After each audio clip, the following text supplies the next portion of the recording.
So good afternoon and welcome, and hopefully we'll be seeing everybody's cameras come back on. I'm just going to take the music off,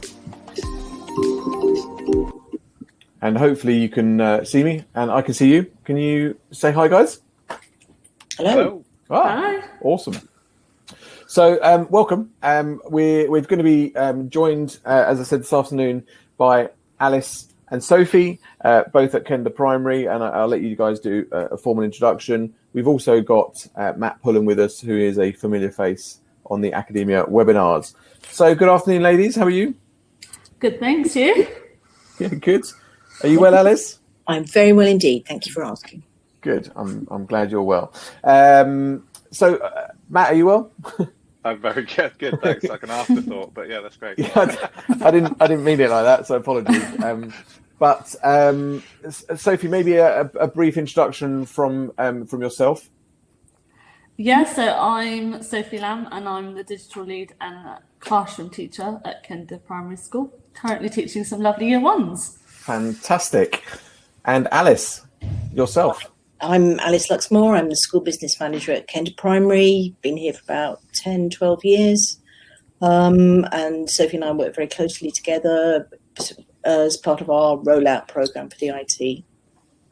Fantastic. And the holder of purse strings, which is hugely important. So we bow down to you. So Matt, another introduction from you.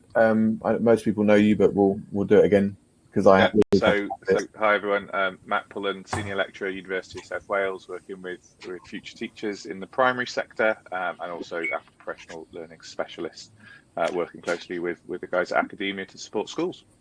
Indeed, and also we must add a badge collector, Microsoft, innovative educator expert, and a Google expert as well. Yeah. Why does that add value, Matt? I think it's just when you have those discussions with schools that you're not coming at it from a branding perspective, that actually you're more authentic because you actually understand how the pieces fit together. And I think this summer, Tom, we've spoke a lot about cloud computing and Office 365 and Google Drive and all of the different things and how they can be complementary to each other, and it's not necessarily a decision of one or the other, but actually how you can utilize all of these things to support learning and teaching. So I just feel, from my point of view, although you call it badge collecting, I see it as diversifying my knowledge base. I think absolutely it's not badge collecting. It is badge collecting, but in a good way, because actually you're right. It is about, I guess, making best practice workflow. It is about understanding the benefits of those tools. And actually, we'll probably talk about that kind of piece of the journey, because we're going to be talking about some of the stuff that Kender Primary have done with Alice and Sophie, which is going to be really fantastic. I think one of the things that we should probably just kind of overview through this timeline is I know that Kender have been leading the way, ladies, around the use of iPad and as a one-to-one tool, but actually there's some measurements of success that come along that journey, which kind of give you that longer-term strategy.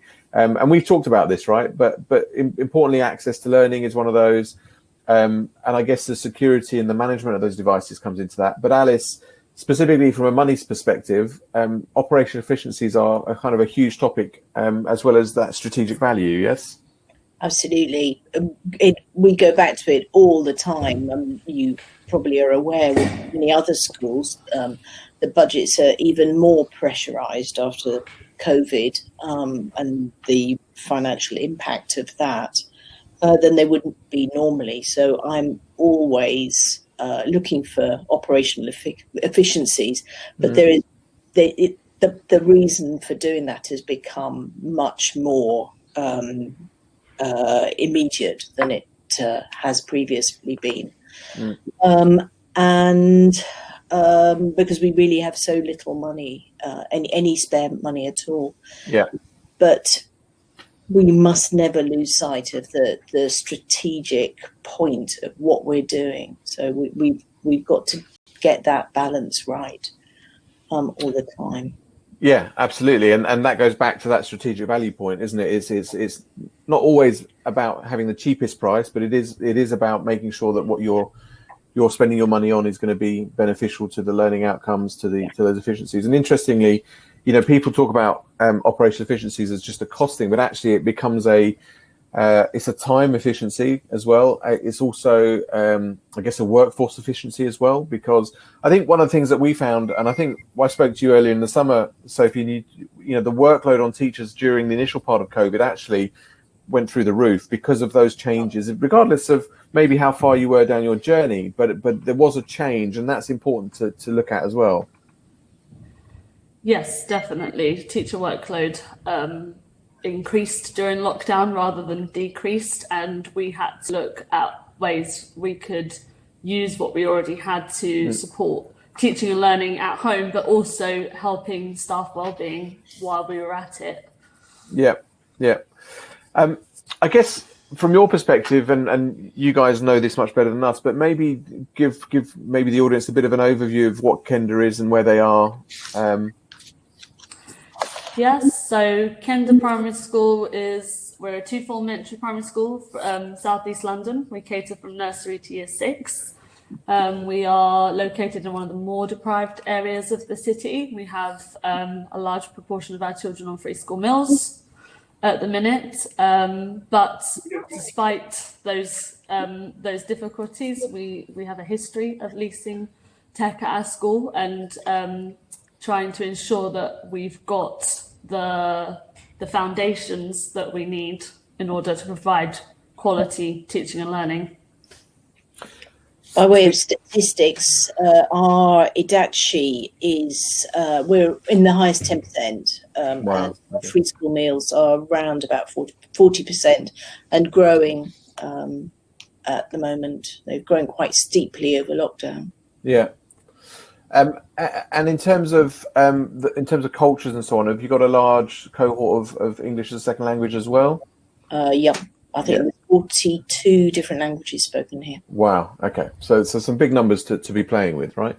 I think we'll touch the leasing obviously a bit later on. I know that's the whole point of today, but we talk about your journey, and we showed a kind of that timeline of those measurements of success, but I guess you're in a position where you've been on this journey for devices for actually quite some time, and actually ahead of probably most curves that we see. But Alice, probably, I don't know if Sophie was there at the time, but what was the old Kender way? So the old Kender way was, this is even before me, so years ago. It was a rather tatty suite of PCs which were well past their sell-by date, which were inherited together with a budget deficit by our current head teacher. So we have used school development plan to strategically plan to roll out IT. Our head teacher visionary strategic drive to embed IT. And I suppose as IT has developed, the opportunity to do so has become easier. But we've always believed that it's very, very important to use IT for our teaching and learning. And we have also, because we have to produce 3-year budget plans, the leasing option worked very well for us because it runs in a natural 3-year cycle. So we went from tatty IT suite to newer IT suite. Then we started going away from IT suite and having computers outside the classrooms. Then we had a new build and they said, we'll fund you an IT suite. And we thought, well, we're taking a bit of a step backwards, but they're funding it. Let's go for it anyway. Mm-hmm. So back to IT suite. Then we started getting iPads in. We had, I can't remember how many trolleys we had, both, but two trolleys of iPads to lend them. But one of the issues with that was that the children didn't really take responsibility for them. And then we started thinking about it, I suppose, even on a longer term basis. And that's when we made the decision to roll out one-to-one over the year groups. We did it slowly. We took our time. We planned for it really, really carefully. Yeah. And I think that the results are absolutely superb, to be honest. Yeah, and I know we've got a timeline that we'll kind of bring up, so it'd be great to get some more input on that. In terms of, I guess the prompt to move to a more mobile solution, and I guess the iPad piece, is there any insight into what that prompt was, or what made you decide that journey? So we were offered a essentials planning session to speak about the use of iPads in the classroom, which it kind of got us onto that path. We were already an Apple school, keen on Apple technology. We know it works well, it has longevity, unlike perhaps some other devices. So that's why we ended up going for iPads in that regard, because we felt that it would complement what we were already doing. Yeah. Yeah. So just on that journey then, what you kind of know the technology you want to go forwards on, and you kind of have got a model around leasing, which actually is quite rare, and I'll touch on that with you, Matt, in a minute. But I guess from your perspective, Alice, that new way moving forward, there were other considerations to kind of consider around financing pieces, right? So the infrastructure, which we'll talk about in detail, but that's something that's been ongoing throughout the time of this project.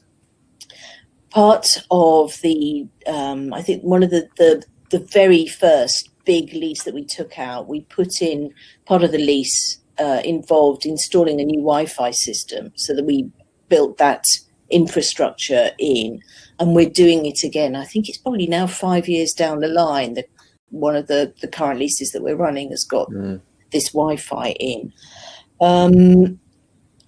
So when you start the planning process over the years, you have to look at it in fact, probably on about a 5-year program. And one of the reasons is that Wi-Fi's, I think, last about 5 to 7 years. We've found that Apple products last generally about 5 years.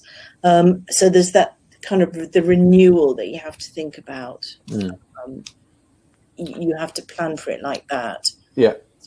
And it's a budget thing as well. It's lovely. Yeah. And Sophie, you mentioned the piece around the planning essentials, which is something that we use our Apple Professional Learning Specialists for.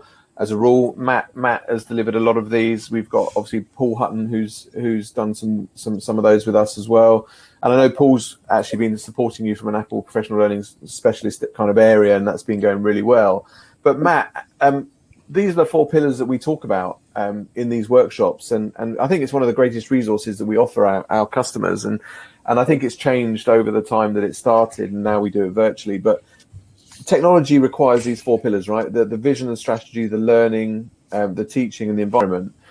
I just want to take you to a project not actually directly kind of involved with Kender, but one of the projects you're working on with me at the moment, and this has become really really kind of apparent, the importance. I think it's just the fact that you need to bring everything back to the core thing that the school is trying to achieve, and all of these sit within that. I suppose maybe it's across all of it to a big extent. But ultimately, we're trying to do our best by the students, how they learn, how we teach them, and in the environment, it's not just talking about the spaces, but also how we utilize the space, how we utilize the digital space that we also have. I suppose since March, we've considered environment to be much broader than the school environment itself, because we have to also take on board the wider environment of home learning and remote teaching and all of the other things that educators have had to take on board recently. But ultimately, when schools are making these initial decisions, and I suppose more schools are having to make these decisions recently as technology has become the driver of how do we solve some of the problems that we're going through at the moment. I think this kind of planning essentials approach allows the teachers to bring it all the way back from it's not about the technology, it's about what we're trying to do with the technology. And sometimes the decisions can be made because of a costing. Sometimes they're made because you've historically used a certain approach, be that Microsoft or Office 365, Google, whatever it might be. Yeah. And ultimately, that shouldn't drive that decision. It should be, as both Alice and Sophie have mentioned before, it's ultimately about what is our curriculum, what are we trying to achieve for our learners, and how can we best do that, and what technology offers us the best way to move to that point. And I think having that discussion, and like you said, we've had many of these discussions around this planning essentials, really allows all of the stakeholders to consider what is the best option for us. And I think going back to Alice's point around the infrastructure, or the Wi-Fi specifically, I think what we talk about on so the 5-year plan and what that looks like. I think this is why the planning essentials is so powerful, is having a longer term view of what that journey might be, and actually what are the immediate requirements in that first year, second year, because the journey never stops. It's not a linear journey. It's an ongoing. And I read something earlier about Isaac Asimov, who talks about that learning never stops, right? Education never stops. You never stop learning. And actually, as your journey goes on, new things come up and new decisions need to be made. And I've highlighted some of the things that come out of the cards that we use from the planning essentials. And I know I can talk probably openly about this from a Kender perspective, but the journey initially that you had was fantastic. And there came a point where you needed to consider some new changes to allow the learning to continue to happen, right? And so one of those was probably the MDM piece, because you have so many devices, the way that you need to be able to use that MDM as a tool to deliver apps to control those devices, and more so, I suppose, on and off site. But then also that then leads into that student success. It talks about that vision for learning that you had at the beginning and how that's evolved. The logistics piece, so logistics to learning. So this is what we want to do, but now this is what we're actually doing. And I guess all of this comes back to you, Alice, doesn't it? In terms of how much money can we use and not use, and actually how do we, if we want to do this, if we know we're going to do this over 5 years, which bits do we do now versus what can we plan into the future? And I think for me that there is a massive scare or fear of leasing because of the photocopier scandals that we talk about and we joke about, but actually it really can be powerful and can be planned really, really well. Do you agree, not agree? I found that planning tool very powerful. The copier scandal, yes, I know colleagues that were really, really, really badly affected by that. It's just thinking on that, what happened. Yeah. So I'm sure people are scared of leasing. Yeah. So this is this detailed timeline that we were talking about with the planning essentials that you had undertaken at the very beginning, and I guess this is where your journey kind of is a bit more clear that it's not a case of we do everything overnight. Interestingly, I've spotted a typo that you didn't get 0 iPads for year 2 and 5. That should say 60, right? Because you do 60 along the way. So apologies for that. I will just scribble on that. But yeah, so 60 iPads in that first phase, which was also those 4 trolleys. And were they around the classroom? Were they on a floor that you could just get the trolley and book it out? How did that work for you guys? So we decided to go for an incremental rollout of one-to-one iPads at Kender, starting with the first year and the middle year group. The idea being that as we went along, the children would take their iPads up with them over the 3 years until you had the whole year coverage. So they own that iPad for the 3 years, essentially. Yes, so they take it with them. So it kind of increases that ownership for them. It's their iPad while they have it. So that was what we decided would be the best for the students and for us. It allowed us to focus on 2 year groups, those members of staff developing their confidence with the technology, with using it for teaching and learning.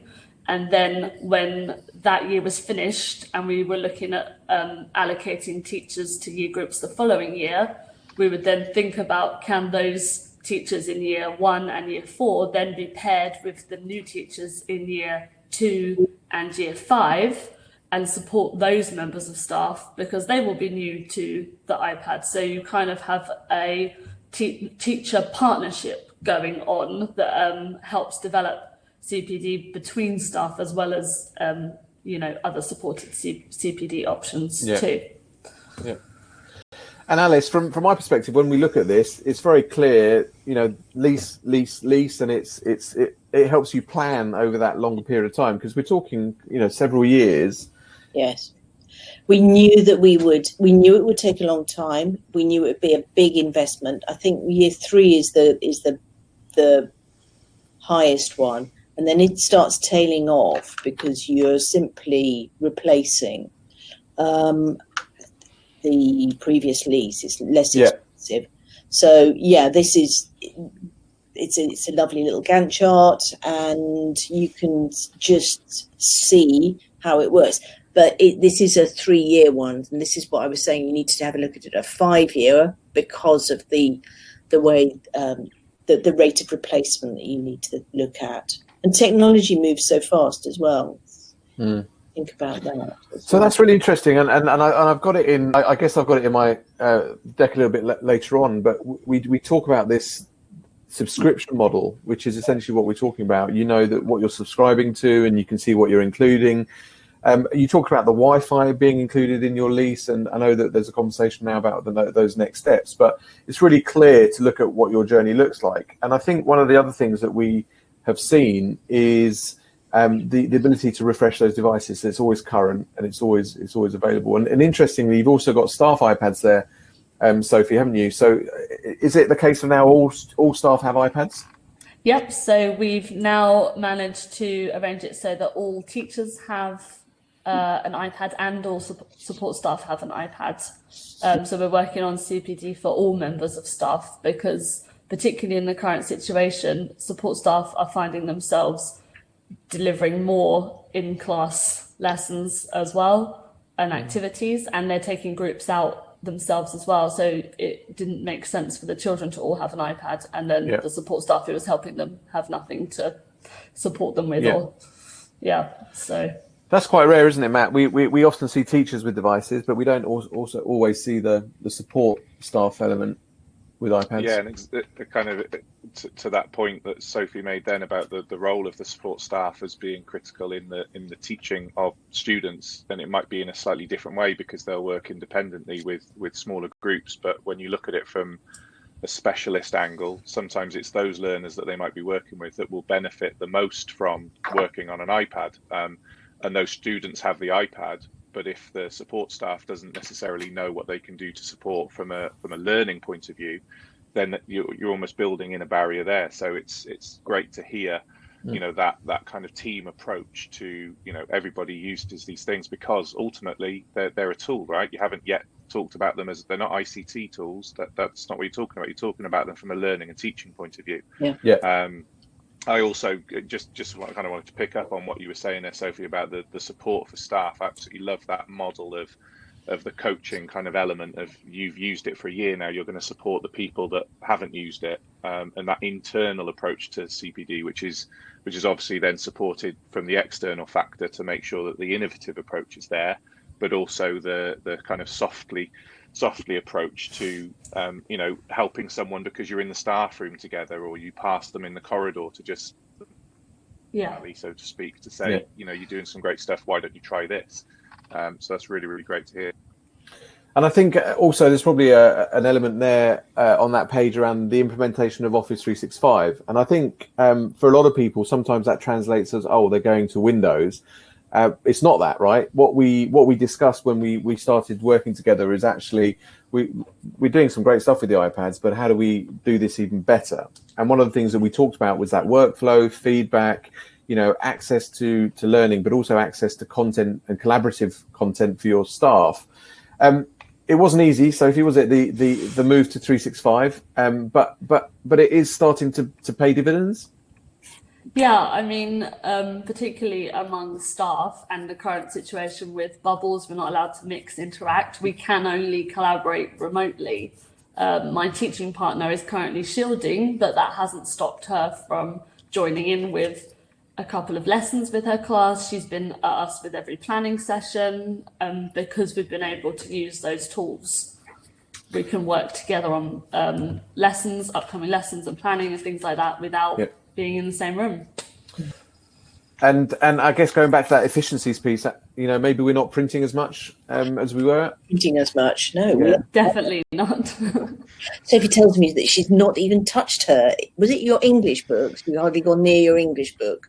Yes, I haven't actually opened my English books for my children yet. That's fantastic. Because we're recording things on the iPad. The children are storing their work on there. And I'm saved spending every half an hour after school sticking things in books.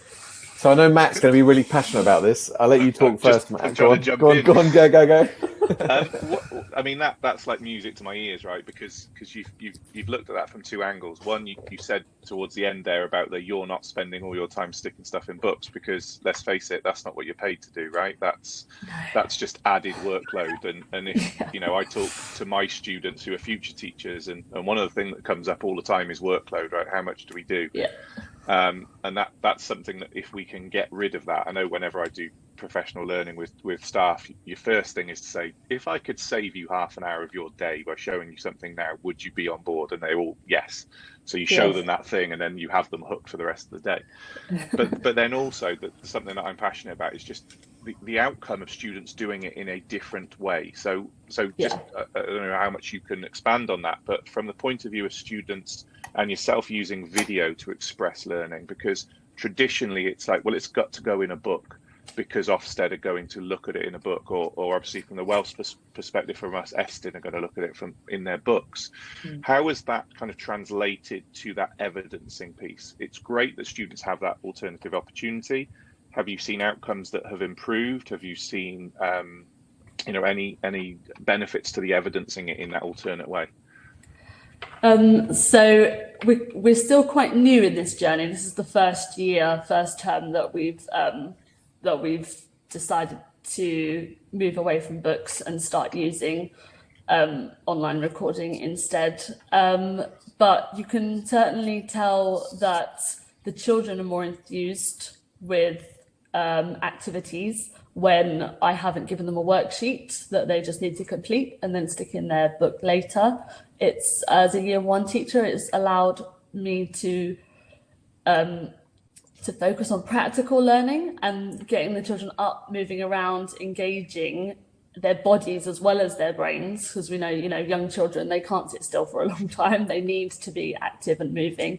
And I don't need to worry about getting my TA to stand in the corner and take photos, which I can then print out and stick in their maths books as evidence that they did something today. I can get the children to take their own photos on the iPad, save it to their records, and they've taken ownership for their learning. I have a record of what they've done, and we are starting to see improvements in outcomes from our students, particularly those who may be reluctant learners normally, but it just inspires them to be engaged. That's great. From a Welsh perspective, obviously we have a digital curriculum in Wales. We, alongside literacy and numeracy, digital is the third strand, which could go across all elements. And I think what you've just kind of highlighted there is students taking responsibility for their own evidencing of their work. And if I think about some of the elements of our digital competence, it is the ability to know how to do that framing of those things.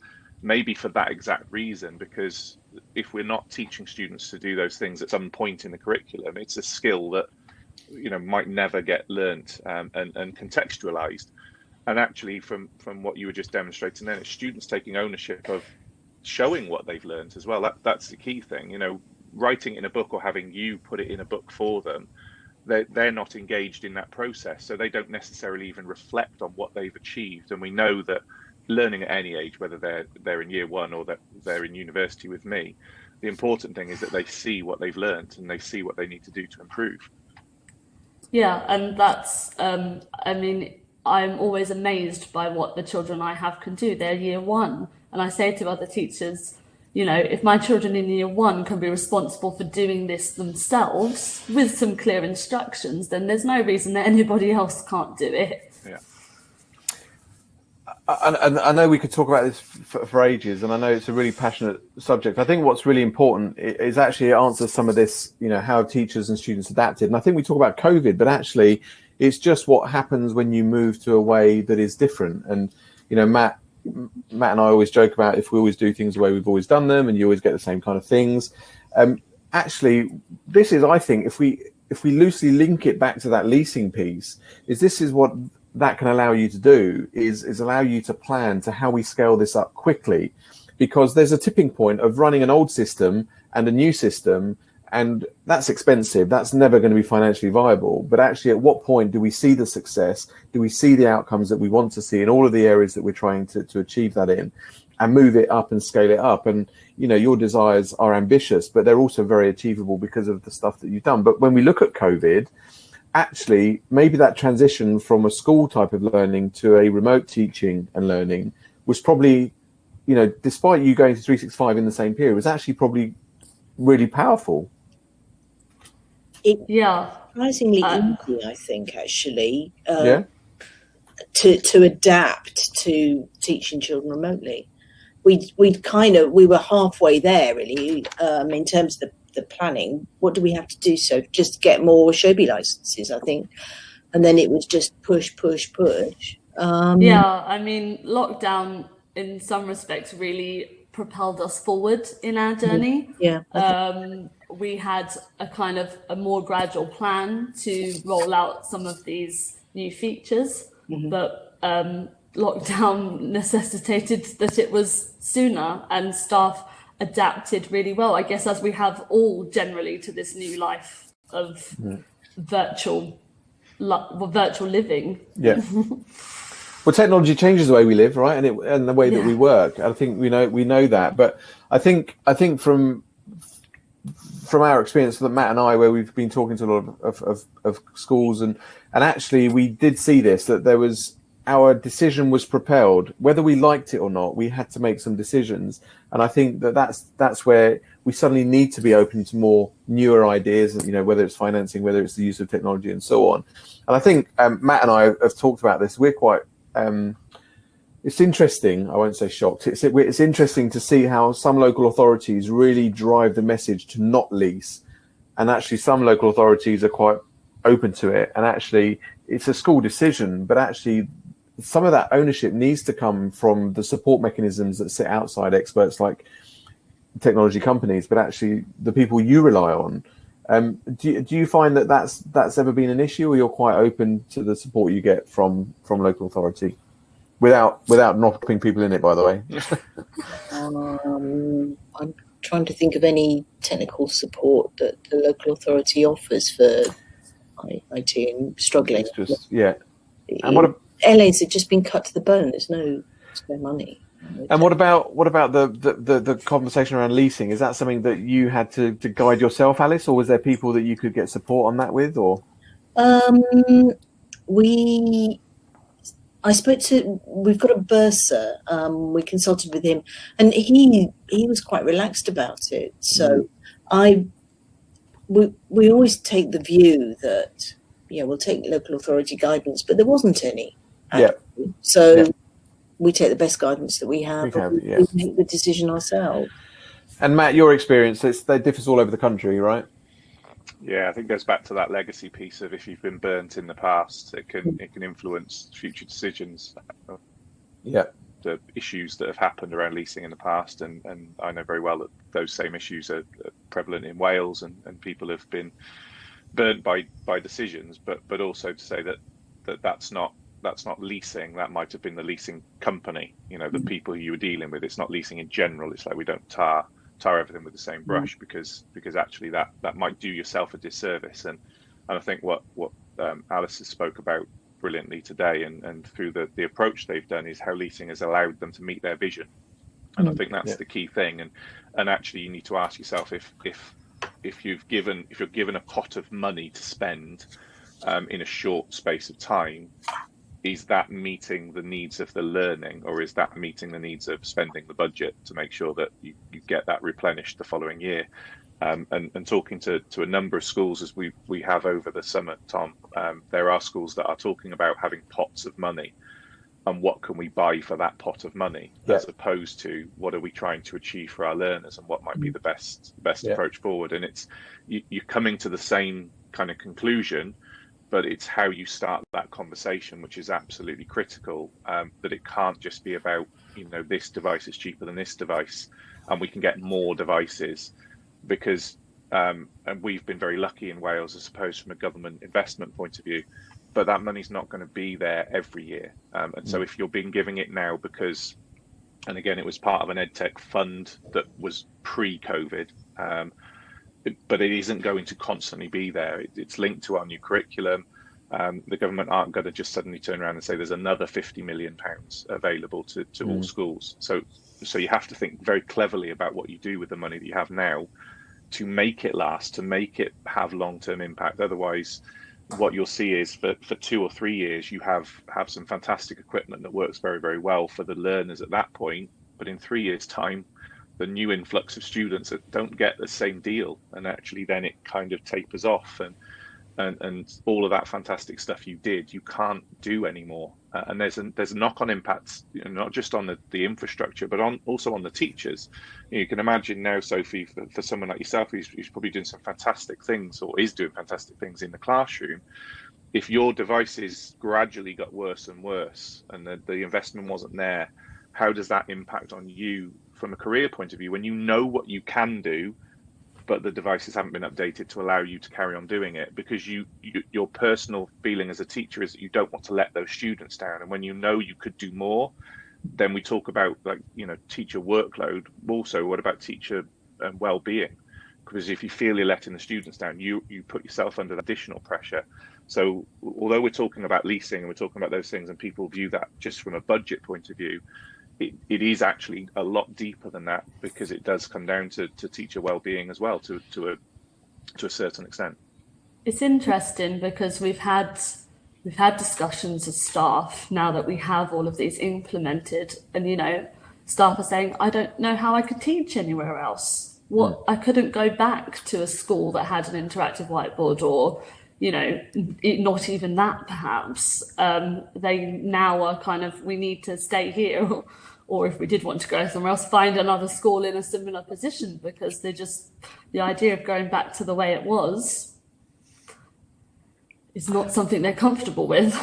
And I would just add to that, actually, that the holistic approach then becomes much greater, right? And that's where we're trying to get to. And I think you're right, Matt. Absolutely, the decision making process is a much bigger decision making process, because it's all about all of those things that we report about. I was going to talk about this slide, but I want to come back to this at the end, because I think this really ties into what we often kind of talk about, is that we live in a world where we subscribe to things as a human race. It's whether it's Amazon, Netflix, haircuts, and they're not me, but toothbrushes. I mean, you can subscribe to toothbrushes, and as a family we did that, because you can't recycle toothbrushes unless they're made of wood. So all those sorts of things. But the reality is that often the legacy kind of pieces will buy devices, and I think, Alice, you mentioned that you had this new build. A company was offering to fund those bits of initial technology, but there probably wasn't a plan. We've had from the LA, actually. Oh, is it? Sorry, beg your pardon. The new build, they said, we'll give you an IT suite, so we bit their hand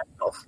Yeah, well, of course, but there's probably no plan at the end of what we do at that end of that time, and those devices would need a refresh. Now, with your leases, that 3-year mark, which is on the screen, is where you've got that natural refresh. But the reality is with capital spend is you go, well, we talked about those 5 years. At the end of 5 years, we'll refresh the kit. But as you've rightly mentioned, the budgets for schools has not grown in the last 11, 12 years. And so things happen in those first 5 years. And you go, well, actually, the money we were going to use for this, we can't now use. And then what happens is those devices become 6, 7, 8 years old. I'm in fact talking to a school who've got 12-year-old PCs where they literally just don't even boot up anymore, but they haven't been able to change it.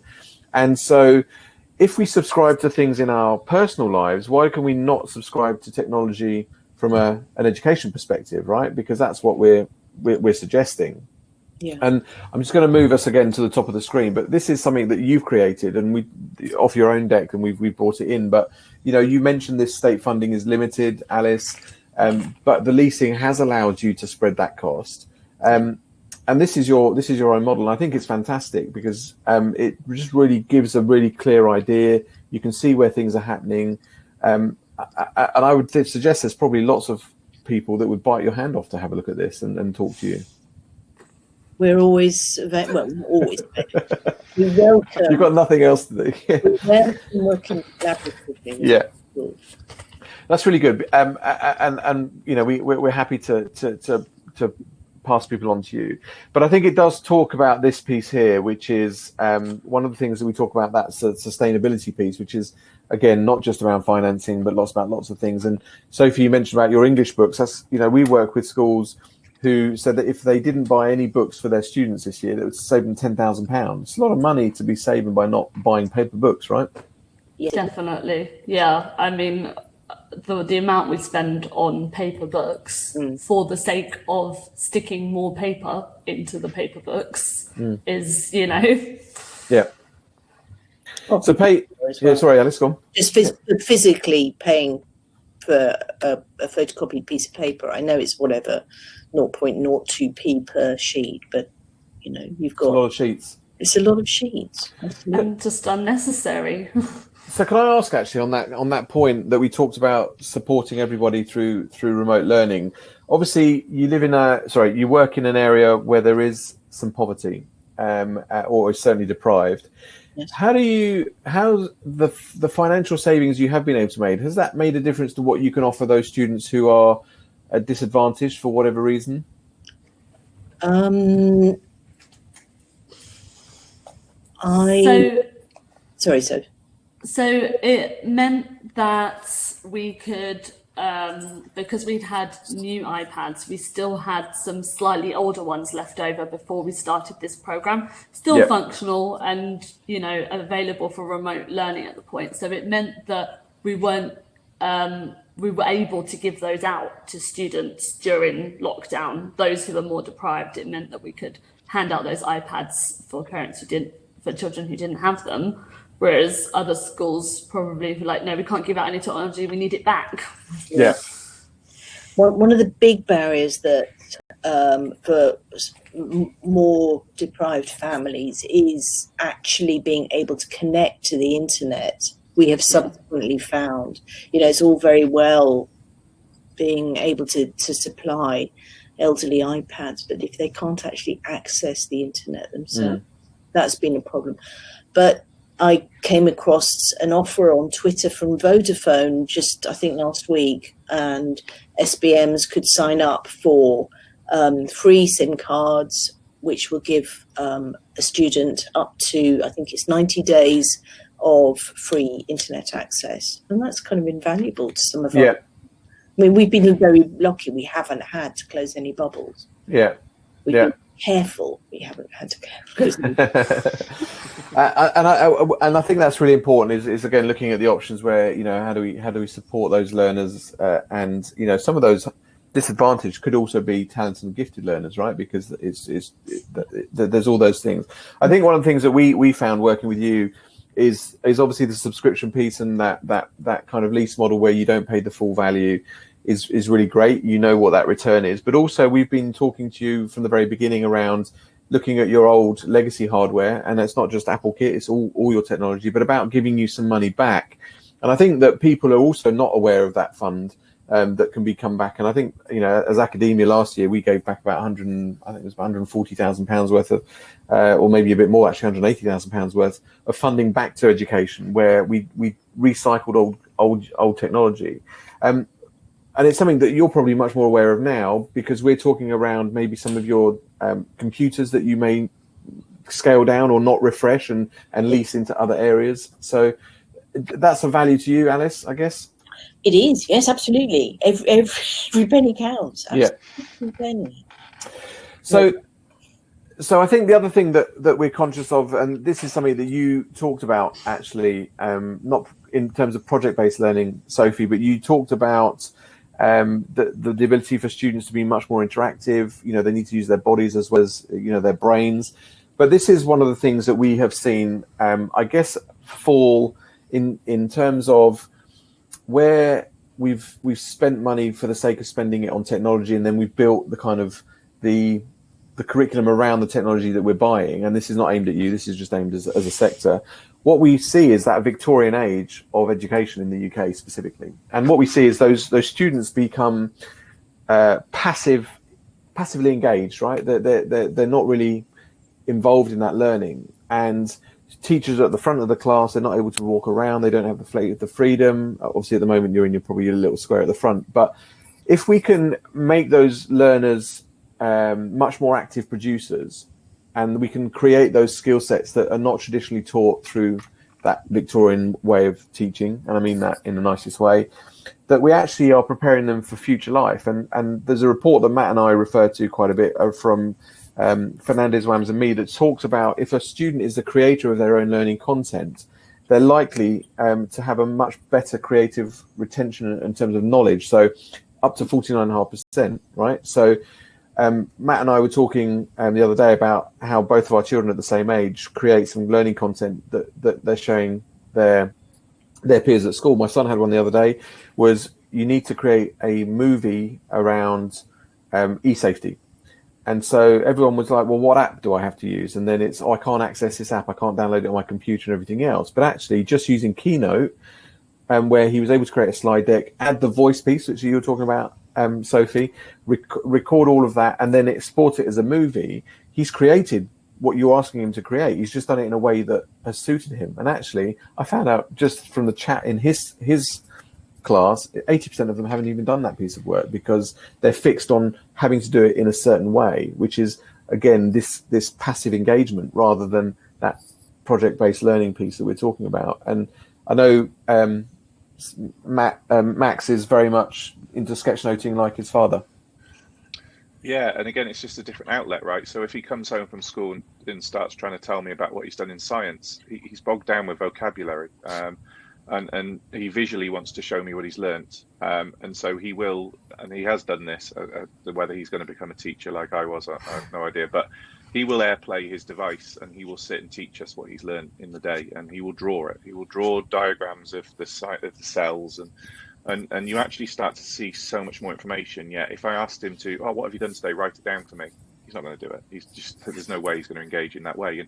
And I think when you see that from a creative point of view, and again, if I kind of echo this towards the Welsh perspective, our new curriculum has that digital competence for exactly what you just said then, Tom. It's not that this is the app you're going to use to do this.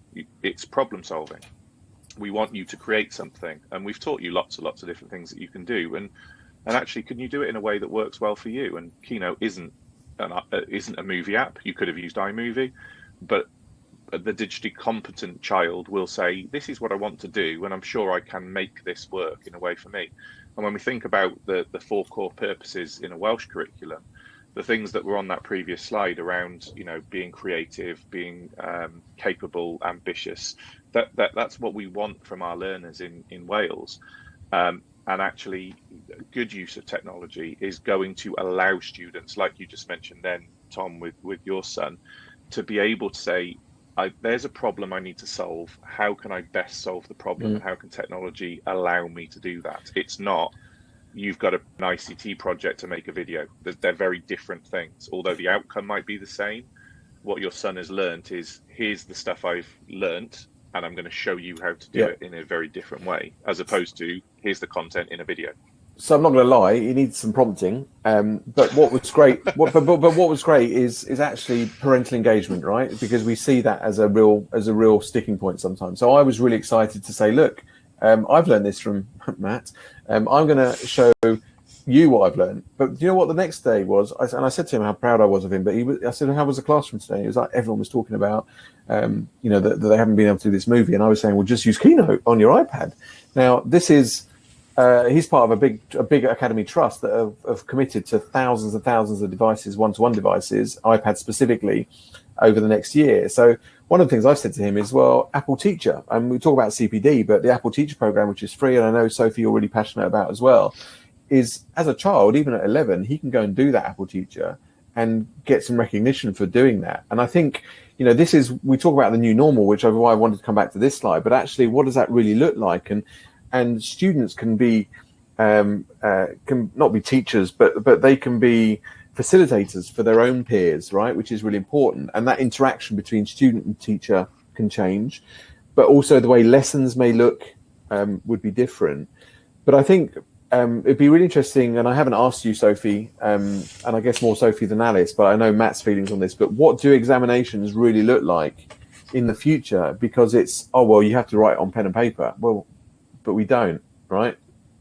No, well, it's kind of what we hope examinations might look like in the future. Yeah. If things go the way that we know are best for our children, but, you know, desperately hoping that it moves away from this idea of you sit down in a hall with an examination booklet and start when you're told and panic until you finished. Kind of, you know, it's not a good marker of what a child has learned, particularly as myself, somebody with dyslexia. Examinations terrified me as a child. They were not aimed at me. They were not suitable for me. That didn't mean that I wasn't a good learner, that I hadn't learnt across the year. It was not the way that I could express that learning. And I don't want that for the children in my class. And I don't want to be forced to teach them for exams. And I think that's the key thing, isn't it? That sorry, Tom, I'm sure you're going to say the same thing, but that kind of notion that as educators we feel forced to teach them because that's how they're going to be tested, because ultimately that's how we're tested as educators as to whether we're doing a good job or not, as to how many students pass the test at the end of the phase. And I think something that's definitely, again, from a Welsh perspective, last year's exams were obviously cancelled. Next year's exams are cancelled. We're not having that sort of state of testing, which in itself gives us 2 years worth of research, or at least experience of, did it work better without having exams? Did we trust the teachers to do it internally? And was it safe? Was it secured? Was it moderated to a degree that we can trust what they did? And actually, again, I've said this before, the cat's out of the bag now. So when teachers see this a different way, when governments see it a different way, when inspectorates see it a different way, actually is there the trust to say, well, maybe this is a better way? Because let's face it, without a pandemic, you were never going to just cancel exams to see whether or not it would be better. But we do have an opportunity now to say, we might not be able to do exams in a traditional way. So actually, should we have a look at if there is a better way, without it being a test, like it might have been if we just cancelled them without a reason? And I don't like the idea of, you know, being opportunistic about a pandemic, because, you know, it's bigger than that. But at the same time, it's a wasted opportunity if we don't look at alternatives that have been presented to us. And I think, sorry, Tom, just on the handwriting thing, you know, writing as exams were written equally, because education traditionally has been behind the ball quite a lot of times. If we introduce technology and say, well, they're going to be typed exams, we're equally saying, well, all we're going to do now is teach children how to use keyboards, whereas before we taught them how to use a pen. When actually maybe that isn't the solution either. And you said it yourself, you're assessing year one students. If you ask them to sit with a keyboard, you're going to get a very different outcome to if you just ask them to talk to you, right? So what is it we're actually trying to test? Because if we test their keyboard skills, that's not testing their knowledge. So I was just going to add, Matt, and absolutely, is that we, you know, the only positive thing that's come out of COVID is the fact that we have been forced to make maybe a change to the way we go forwards in our education system. And you talked about Shobi, you know, Sophie, in Norway, is legislation. So Shobi is the feedback tool, right? I mean, that's you know, that's a different way of thinking. And I laugh and joke about my own education. I was classed, you know, and I've said it many times, classed as creative, means stupid. It doesn't mean stupid, but I am fluent in French. I was fluent in German, and I was very good at sport. So that was French, German A-level. So that I would definitely go to university and do sport and French, which meant I would become a PE teacher. Nothing wrong with PE teachers, but that it was about a success point. What would I be good at in terms of grades? Therefore, that's what I was going to do as a job. Now, I thankfully took a year off, followed a passion in photography, ended up you know, doing some really fantastic things in that industry for myself. But the skills that I learned to do that have allowed me to move across into another territory, which is working with schools in education, which, by the way, I never thought I would do. So for all those teachers who gave me bad grades, it's based on the framework, which is the measurement of success, but not necessarily from an individual's perspective, but from a sector perspective, which is, where we have to be really mindful of. And we could go on about this. Matt and I get really political about this stuff, so we'll stop there. But I wanted to just move on to a couple of things. And I know this is the kind of stuff that is important, but we talk about managing your devices, and it's a huge cost to do this properly and do it in the right way. And Matt and I talked about the environment, it's the infrastructure, the Wi-Fi, the capacity, does it have 100% coverage, all those sorts of things. But managing your iPads is really important. And we when we met with you, were talking to you about maybe there may be a better solution around the management of your devices, using things like managed Apple IDs, using some of the MDM tools that you wanted to do, things like the Jam Parent app and so on. So this is really important part of that journey, and doing that workshop that you mentioned, Sophie, the Planning Essentials, allows us to talk about the MDM piece, but also some of those things is around that sustainable finance solution. And this is where we're talking to you about the life cycle management piece, and about how there are companies such as academia that allow you to get rid of old kit in the right, responsible way through the legitimate routes and get some money back for it to then invest in your next steps of your journey. I don't know if there's anything that you want to add, really, to what we've discussed. Is there anything that we haven't discussed that you'd like to raise, ladies from Kender, in the first instance? I just, on that last point, we've now, if you look back at that grid, that recycling option is kind of now part of our plan as we continue to roll on, that we will give back the iPads that are finished on their lease, and then money from that will then go forward into new investment in the next lot. So, it's an invaluable option for us. What about you, Alice? One of the things, again, we just touched on it very, very briefly when we were talking about the new normal. When we rolled out Shobi to parents, the parental engagement, which here is normally very, very poor, has suddenly taken off. So I'm now confident about giving out teachers' email addresses. Parents will email directly into parents. So there's much more of a conversation going on. Our parents really care about their children's education. Sometimes they may struggle to express it, but they now, I think it's easier for them to have a vehicle to do so. And that's I think, very impactful on us as the education providers, on the teachers who are there at the coalface, and on the children who are part of the family.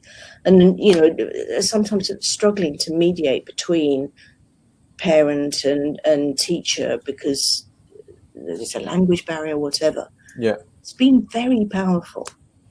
And I think again, when you look at the bigger holistic picture and journey that you've gone on, but actually from an education perspective, I think that's really powerful. And I think being involved in your child's education is always a natural instinct. But I think you probably said it in the best politically correct way, is sometimes they struggle to express it. I am not a big fan of having gone to my son's primary school to go and look at some stuff that he's stuck some paper in, and I know how badly he writes. I'm much more interested in seeing some stuff that he's really engaged in and passionate about, and actually that makes your life as teachers and in the schools much more easy. So I think, with this conversation go on forever, I think I'm really, really grateful for your time, both of you. Talking of parents' evenings, I think you've got one this evening. So, we wish you all the best of luck with that. Socially distanced, I'm sure. Via Zoom, and I think it's the highest attendance that we've ever had. So there you go. Fantastic. And absolutely. And why not be able to share digital content on the screen in the Zoom call of that child's work, right? It'd be fantastic. Matt, huge thank you to you as always. I think this has been a great session, so thank you. Ladies, I know that we're probably going to get people reach out and ask to speak to you, so we'll liaise with you on that. We will share this video. For anyone who wants to know more, please do share this video. Please do reach out. We're happy to share the experience. And we wish you a very kind of safe end of term and the best of Christmas to what it can be. So thank you. I will let us go. I will turn off the camera, or if you can turn off your cameras and the microphones, and we will speak to you soon. Okay. Thank you very much. Thanks, guys. Bye. Cheers.